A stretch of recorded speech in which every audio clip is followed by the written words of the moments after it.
노출이 많이 되는 무료 마케팅이 있다. 그것도 배달이라는 업종을 최대한 활용하는 배달의 민족이라고 한다면 오픈리스트 같은 경우만 잘 생각하셔도 우리 매장의 노출수를 올릴 수 있을 거라고 생각합니다.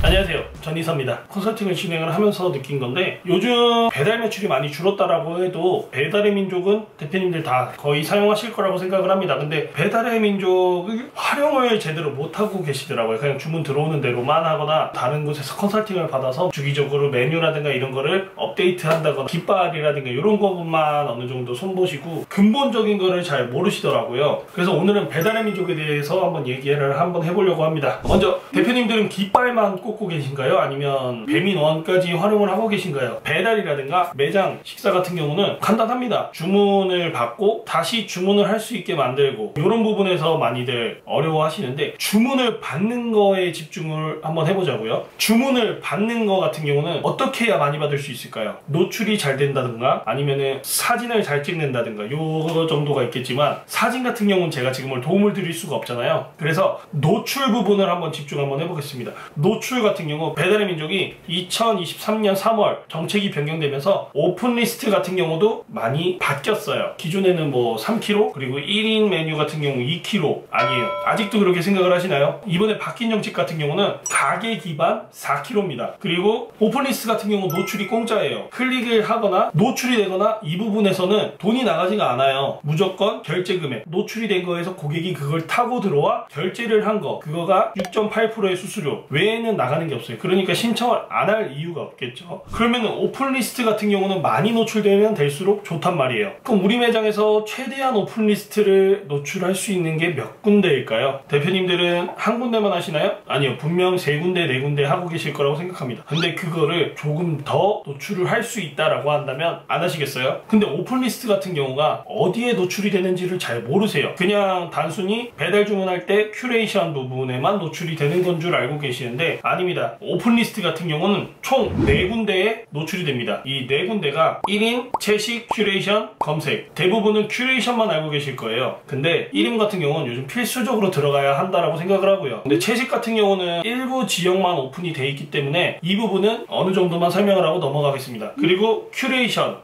같은 경우는 총 2가지가 있는데요. 하나는 동작하는 카테고리, 또 하나는 지면별 카테고리. 지면별 큐레이션이라고도 하죠. 지면별 큐레이션, 메인홈 하단, 배달 서비스 하단, 검색홈, 주문 내역 하단, 그리고 찜 지면에 노출이 됩니다. 전혀 몰랐던 부분이시죠? 이 부분 같은 경우가 대표님들도 알고 계셔야 돼요. 적어도 어디 노출을 돼야 되고 거기에 노출해서 클릭을 올리기 위해서는 내가 어떤 부분에 대해서 공략을 해야 할까? 그러기 위해서 노출되는 장소는 알고 있어야 하는 거죠. 그리고 4번째, 검색 결과 지면. 검색 지면 같은 경우는 전체 탭 부분을 검색을 했을 때 나오는 부분에 노출이 되는 겁니다. 근데 오픈리스트는 사업장별 하나라고 알고 계시는데요. 정확히는 사업자별 하나입니다. 그러니까 대표가 사업자가 여러 개다 라고 한다면 여러 개가 노출이 되겠죠. 근데 샵앤샵의 경우는 사업자를 하나 별도로 내는 게 아니기 때문에 오픈리스트는 한 개입니다. 근데 이거 부분에서 약간의 방법이 있어요. 오픈리스트 같은 경우는 맨 처음에 만들 때 신청할 때 대표 메뉴가 6개가 설정을 해야 하잖아요. 근데 여기에서 6개 중에 2개만 같은 카테고리라고 하면 그 카테고리 오픈리스트에 노출을 할 수 있습니다. 예를 들면 내가 중식을 하고 있어요. 중식의 대표 메뉴에 중식이 2가지가 들어가면 오픈리스트에 올라갑니다. 근데 중식만 하는 게 아니라 볶음밥이라든가 찌개류를 같이 하고 있다라고 하면 대표 메뉴에 찌개에도 오픈리스트를 추가할 수 있습니다. 이런 식으로 대표 메뉴 6개를 잘만 활용을 하면 오픈리스트 3군데에 추가적으로 노출을 할 수 있습니다. 거기에 추가적으로 배민원에 하나가 추가돼서 총 4군데에 노출이 되겠죠. 하지만 여기에서 더 노출을 할 수 있습니다. 배달의 민족에서는 이렇게 얘기를 하고 있어요. 도시락 카테고리에 들어가기 위해서는 메뉴에 도시락이라는 이름이 들어가는 메뉴가 있으면 추가적으로 하나 더 노출을 해줍니다. 그러면은 총 5개가 되겠죠. 근데 21시 이후까지 우리가 영업을 한다라고 하면 야식에도 추가로 오픈리스트를 들어갈 수 있습니다. 그럼 우리가 들어가는 오픈리스트는 총 일단 6개죠. 근데 대표 메뉴에 채식 메뉴가 추가가 된다면 채식 오픈리스트까지 추가로 올라갈 수 있습니다. 근데 이 부분은 채식이 추가되어 있는 지역이 몇 군데 아직 없어요. 그렇기 때문에 우리 지역이 채식이 없다라고 한다면 우리가 노출할 수 있는 최대 오픈리스트는 6개, 그리고 우리 지역에 채식 카테고리가 있다라고 하면 내가 최대한 노출할 수 있는 오픈리스트는 7카테고리가 되는 겁니다. 대표님들 같은 경우도 생각을 한번 해보시면 노출이 많이 되는 무료 마케팅이 있다. 그것도 배달이라는 업종을 최대한 활용하는 배달의 민족이라고 한다면 지금 제가 말씀드린 이 오픈리스트 같은 경우만 잘 생각하셔도 충분히 우리 매장의 노출수를 올릴 수 있을 거라고 생각합니다. 오늘 같은 경우 배달의 민족 오픈리스트에 대해서 설명을 드린 건데 알고 계신 대표님들도 계시겠지만